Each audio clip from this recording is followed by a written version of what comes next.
하나님의 은총과 평강이 코로나19의 어려운 시대를 살아가는 우리 가운데 임하시기를 축원합니다. 아멘.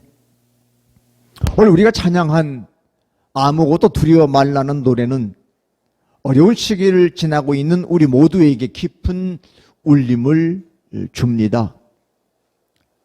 불안함이 마치 안개처럼 스멀스멀 우리의 일상을 파고들고 있습니다. 미국 서부의 산불로 인해 10km의 높이의 불구름이 나타났다고 합니다. 서부 유럽의 홍수로 인해 수많은 인명피해가 나고 있습니다. 마치 요한계시록의 한 장을 보는 것 같은 나날입니다. 코로나 확산세는 좀처럼 줄어들 줄 모릅니다. 조심스럽게 이 시기를 견뎌야 하겠지만 그렇다고 하여 두려움 속에서 마냥 몸을 사리고 있을 수만도 없습니다. 아무것도 두려워 말라. 주 나의 하나님이 지켜주시네. 놀라지 말라. 겁내지 마라. 주님 나를 지켜주시네. 이것이 우리 모두의 고백과 찬양이 되었으면 좋겠습니다. 하나님께서는 우리에게 나는 너의 방패라고 말씀하셨습니다. 방패는 외부의 공격으로부터 우리를 지켜주지만 신앙의 방패는 내부의 공격으로부터도 우리를 지켜줍니다. 두려움과 불안, 의기소침, 절망감, 무의미와 같은 것들 말입니다. 신앙은 그런 의미에서 우리의 방패요, 요새요, 산성입니다. 1년이나 연기되면서 우여곡절 끝에 개막한 제32회 도쿄올림픽이 숱한 화제를 남긴 채 오늘 저녁 폐막합니다. 수많은 이변과 기적을 낳으면서 스포츠의 기록으로 역사에 남을 것입니다. 그중에 특기할 만한 것은 넘사벽, 넘을 수 없는 4차원의 벽을 뛰어넘은 대한민국 선수가 있어 화제입니다. 동양인의 체격으로는 절대로 불가하다는 육상 경기에서 메달권에 근접했다는 것입니다. 육상 높이뛰기에서 메달과 불과 2cm 차이로 235cm를 훌쩍 뛰어넘은 23년 만에 한국 신기로 수립한 우상혁이라고 하는 선수입니다. 비록 4위에 그쳤지만 금운동 메달 선수들과 2cm밖에 차이가 나질 않더라고요. 제가 보기에는 너무 많이 뛰어서 힘이 빠진 거 아닌가. 처음 뛰었을 때 높이면 그 높이도 훌쩍 뛰어넘을 차이로 장대를 넘어갑니다. 더구나 우상혁은 짝발이라는 핸디캡을 안고서도 경기를 지켜보는 사람들을 즐겁게 하면서 경기를 펼치고 스스로도 즐겼습니다. 그 영상을 본 네티즌들은 그의 무한 긍정의 모습에 엄청난 박수를 보냈다고 합니다. 어제 뉴스에는 국방부 장관이 표창을 했대요. 국가대표의 국가 위상을 높인 것도 물론이지만 군인의 씩씩한 모습들을 만방에 드러내서 대단하다 표창을 했다고 합니다. 경기를 마치고 그가 취한 거수 경례는 일본의 관계자들까지도 뻘떡 일어나 거수 경례로 답할 만큼 분위기를 압도했습니다. 3년 뒤에 있을 파리올림픽에 메달을 따리라 저는 개인적으로 기대해 봅니다. 유독 이번 올림픽에서 어려운 승부마다 터져나온 대한민국 선수들의 혼잣말은 할 수 있다, 할 수 있어 였다고 합니다. 비록 승리는 못 일궈냈어도 그 순간만큼은 할 수 있다고 자신이 믿고 경기에 임한 것이지요. 실패하면 또 저도 괜찮아를 외치며 스스로를 위로했다고 합니다.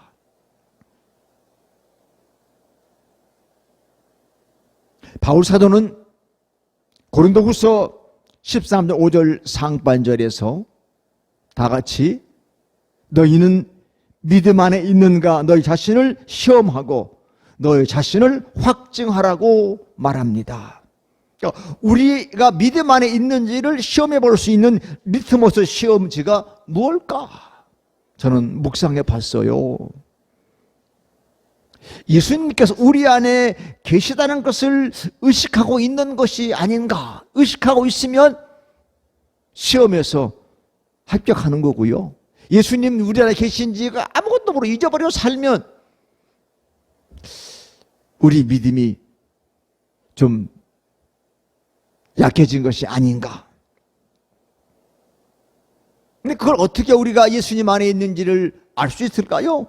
바울은 고린도후서 13장 8절에서 우리에게 그 답을 소개하는데요. 우리는 진리를 거슬러 아무것도 할 수 없고 오직 진리를 위할 뿐이니 하면, 그러니까 진리를 위해서 살면 우리가 예수님 안에 살고 있다는 증거다. 물론 진리에 대한 이해도 다르니 이 대답이 모호하게 들릴 수도 있습니다. 그러나 진리를 위해 사는 사람의 으뜸가는 특색은 예수님 안에서 다른 사람들을 귀히 여기고 복되게 하는 것입니다. 문자로 쓰자면 이타적인 삶을 사는 거지요. 근데 우리는 천성적으로 이기적인 우리가 어떻게 그렇게 살 수 있을까요? 그렇습니다. 내 힘으로는 못 살아요. 그리스도께서 우리 안에 계시고 진리의 성령께서 우리를 이끌어 주시면 되는 겁니다.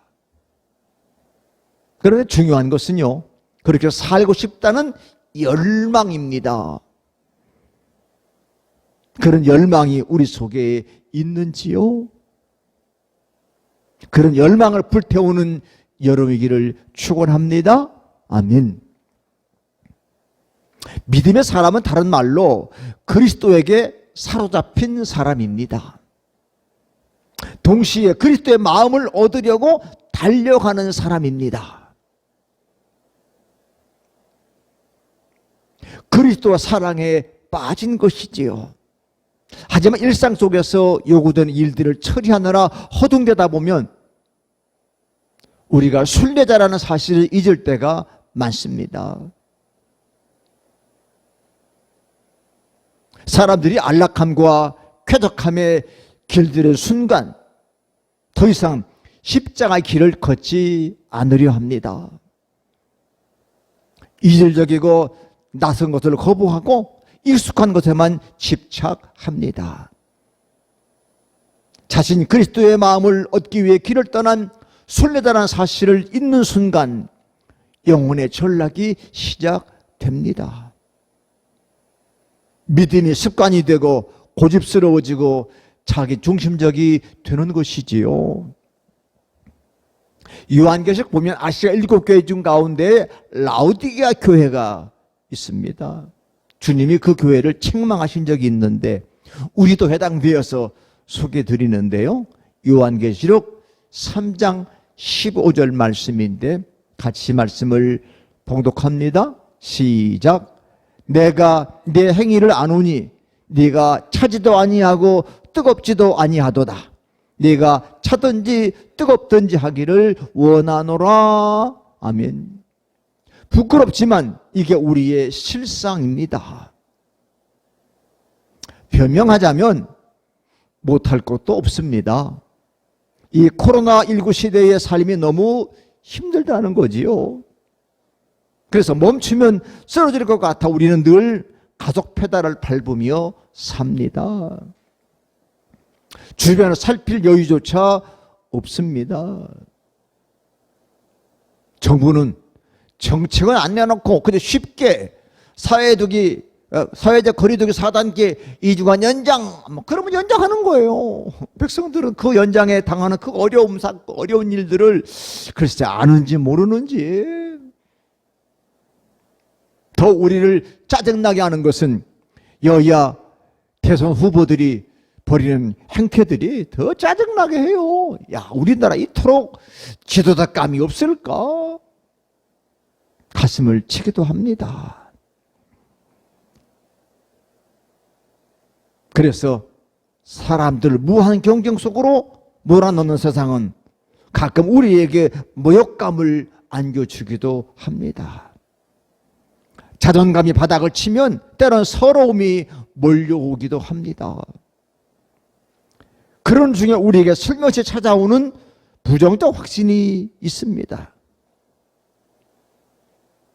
세상은 아무리 애써봐도 달라지지 않는다는 거지요. 사자성어로 백년하청이라는 말이 있습니다. 문자적으로는 황하의 물이 항상 흐려 있어 맑을 데가 없다는 말이지만 우리 삶에 적용하면 아무리 노력해도 변화가 일어나기 어렵다는 뜻이 되는 겁니다. 우리 기독교인들도 이런 생각에서 자유롭지 못합니다. 그러나 우리는 그 부정적 확신에서 벗어나야 합니다. 신앙이란 불가능의 가능성을 붙들고 가는 것입니다. 정신적 애굽에서 벗어나는 것이고 새하늘과 새 땅을 향해 길을 떠나는 것입니다.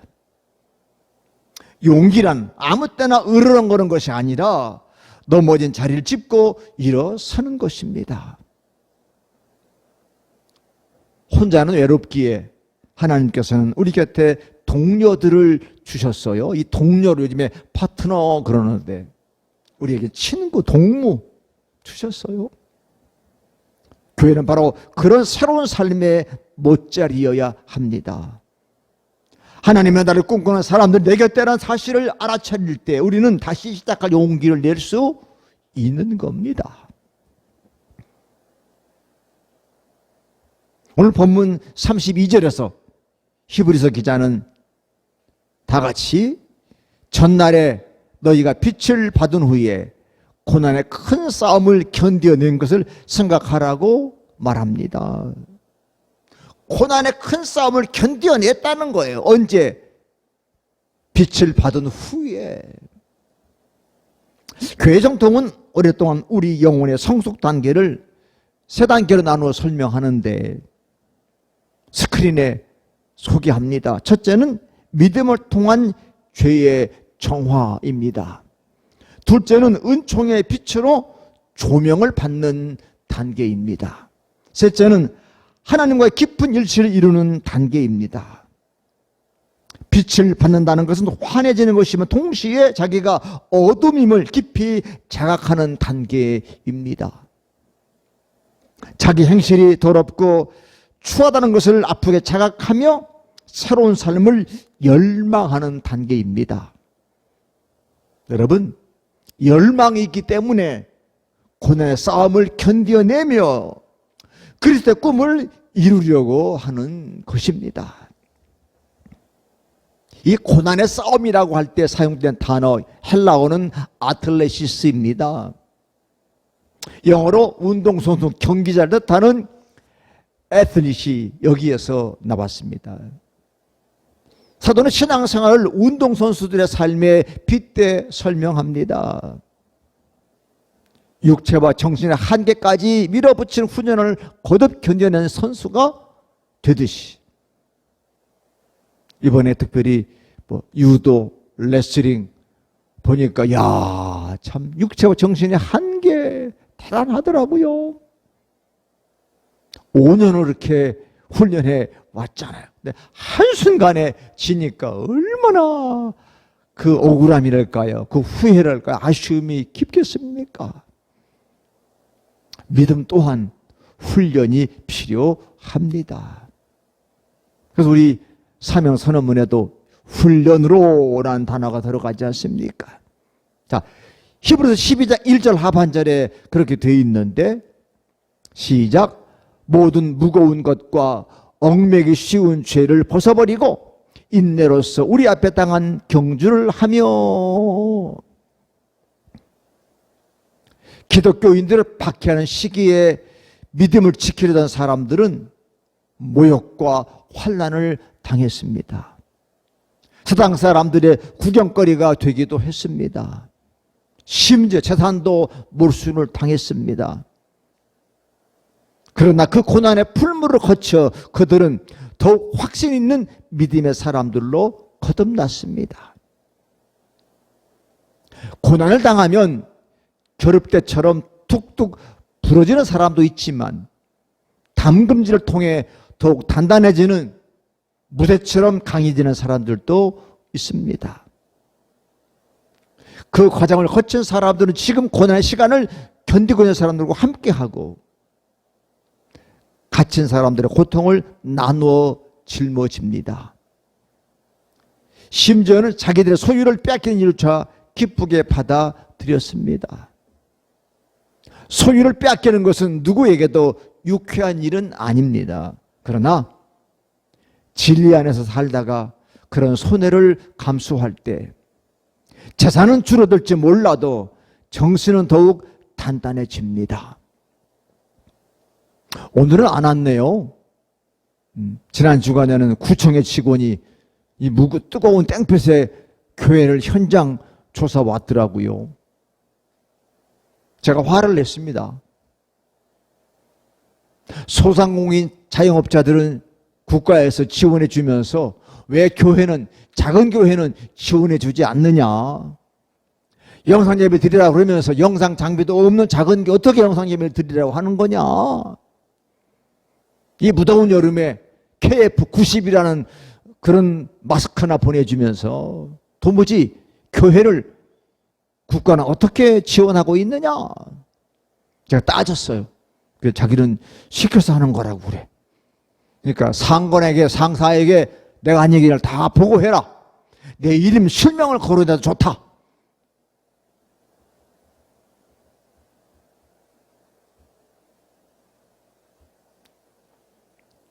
교회는 세상과 구별된 단체입니다. 비영리 단체이니까 그까지 지원은 안 줘도 괜찮아요. 문제는 예배 드릴 수 있게 해달라는 거지요. 지난주에 설교드렸던 출애굽기도 모세가 바로에게 하나님 백성들 데리고 나가 예배 드리게 해달라는 거였어요. 예배 드리고 싶다 우리 나가서. 그래서 우리는 세상인 줄 수 없는 평안을 누리는 거지요. 어쩌면 그것이 누구도 빼앗아갈 수 없는 영구한 소유일 것입니다. 히브리서 기자는 평안하고 안전한 일상 속에서 잃어버린 그 열정을 되찾으라고 고면하는데요. 자, 34절 5절 말씀을 함께 말씀을 봉독합니다. 시작. 너희가 갇힌 자를 동정하고 너희 소유를 빼앗기는 것도 기쁘게 당한 것은 더 낫고 영구한 소유가 있는 줄 알미라. 그러므로 너희 담대함을 버리지 말라. 이것이 큰 상을 얻게 하느니라. 아멘. 이 담대하다는 말이 영어로 성경은 confidence, 확신. 그래서 확신 있는 믿음입니다. 확신을 가져라. 소유를 빼앗기는데도 기쁘게 당한 이유가 무엇일까요? 더 낫고 영구한 소유가 있는 줄 알기 때문입니다. 확고한 내세지향적인 믿음입니다. 그래서 이 믿음을 유지하려면 인내가 필요하다. 36절 오늘 말씀 가던데 함께 말씀을 읽습니다. 시작. 너희에게 인내가 필요함은 너희가 하나님 뜻을 행한 후에 약속하신 것을 받기 위함이라. 하나님의 뜻. 영어로는 너무 간단해. The will of God. will, 의지, 뜻이 뭐냐? 약속을 받기. 약속이 뭐냐? 영구한 소유라고 하는 거예요. 약속.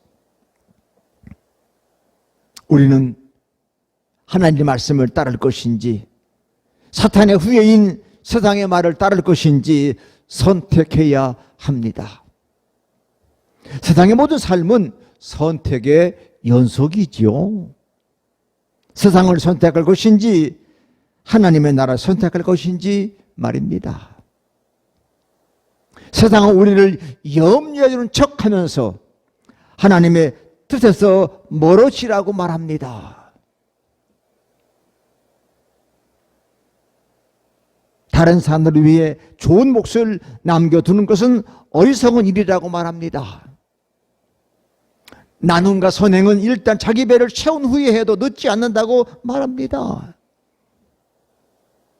어려운 사람을 돕는 일은 그대가 아니라도 누군가 할 것이라고 말합니다. 어느 광고에 그런 카피가 있더라고요. 내일은 늦는다. 내가 아니라 누가 하겠지. 아무도 안 한다. 내가 해야 한다. 지금 해야 한다. 카피가 아니에요. 하나님께서 말씀하십니다. 다른 사람들을 위해 좋은 것을 남겨두어라. 지금 눈앞에 있는 어려운 사람들의 좋은 이웃이 되라.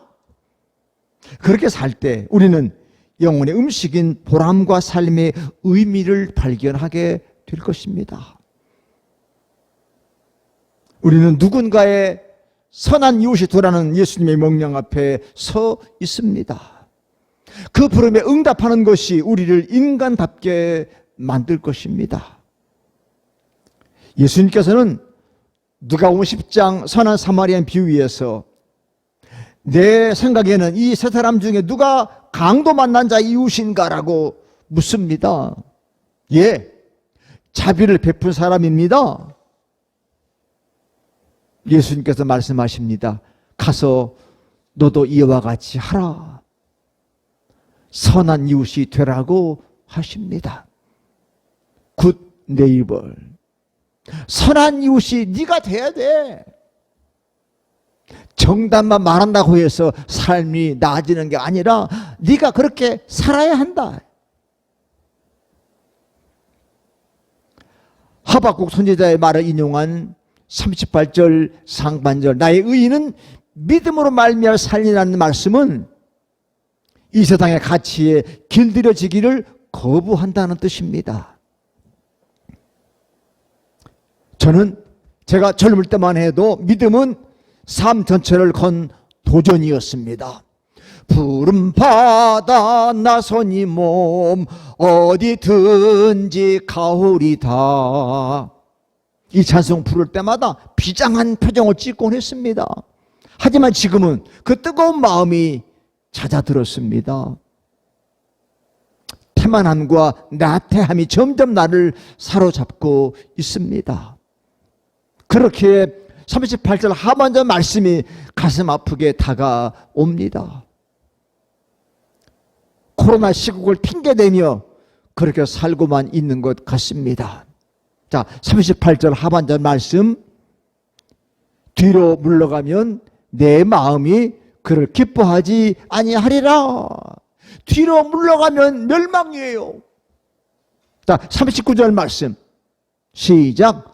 우리는 뒤로 물러가 멸망할 자가 아니요 오직 영혼을 구원함에 이르는 믿음을 가진 자니라. 아멘. 뒤로 물러가 멸망할 사람이 아니라 오직 영혼을 구원함에 이르는 믿음을 가진 사람이다. 우리는 구원에 이르는 믿음을 가진 사람들이에요. 사랑하는 성도 여러분, 물러나지 않는 확신의 믿음을 회복해야 할 때입니다. 어제 여자 배구 올림픽 4강 경기 보셨습니까? 저는 안 봐도 3대 0으로 질 줄 알았어요. 왜? 브라질 선수들 보셨죠? 피지컬. 청년하고 애하고 배구하는 것 같아요. 물론 네트를 쳐놓고 그렇지 몸에 부딪히면 다 나동하지게 생겼더라고요. 한두 명 선수 빼놓고는 전부 다 이야 그 피지컬 남자 선수 같아요. 그리고 어떻게 감당합니까? 그러나 끝까지 하더라고요. 어떤 때는 같이 점수가 갈 때도 있어. 이야 담대합디다. 담대합디다.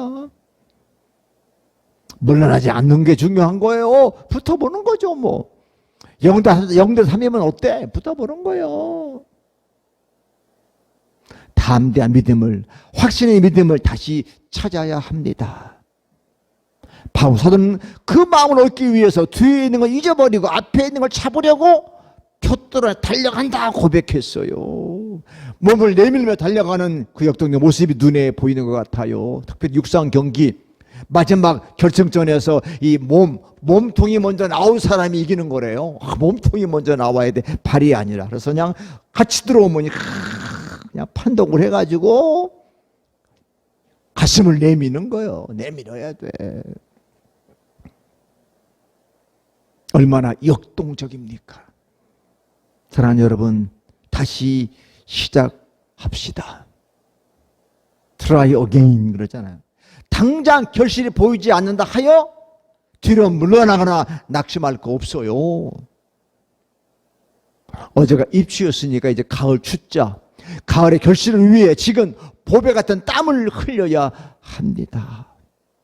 저도 어제 교회 준비하면 교회 없지만 교인도 없지만 청소하면서 예배 벽에 콘센트가 덜렁덜렁해. 그걸 고치는데 전기 브레이크 내리고 하는데도 땀이 비오듯이 나옵니다. 그러나 땀 흘리고 난 다음에 그 개운함, 그래서 만져보니까 얼마나 콘센트가 탄탄한지, 이야, 내가 잘했다. 스스로 만족하면서.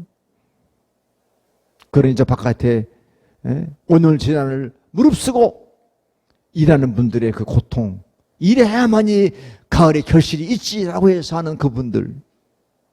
그래서 사도 바울은 갈라디아서 6장 9절 우리 이렇게 권면하는데요. 시작. 우리가 선을 행하되 낙심하지 말지니 포기하지 아니하면 때가 이름에 거두리라. 할렐루야. Never give up. 결코 포기하지 말아라.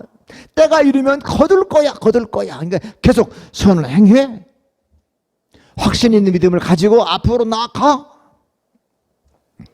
우린 뒤로 물러나는 사람들이 아니라 몸을 앞으로 내밀고 그리스도를 통해 이미 맛본 아름다운 세상을 향해 나아가는 사람들인 줄로 믿습니다. 아멘. 나아가는 거예요. 가는 거예요.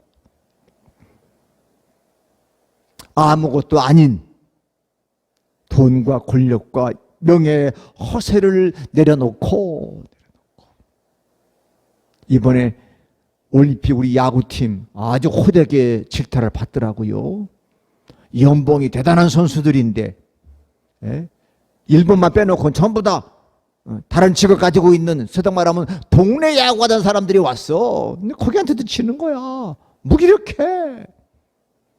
19세 이의리라는 투수는 19세더라고. 19세 잘 던졌어요. 그런데 타자들이 그냥 손방망이야. 공을 못 쳐. 그래 결국은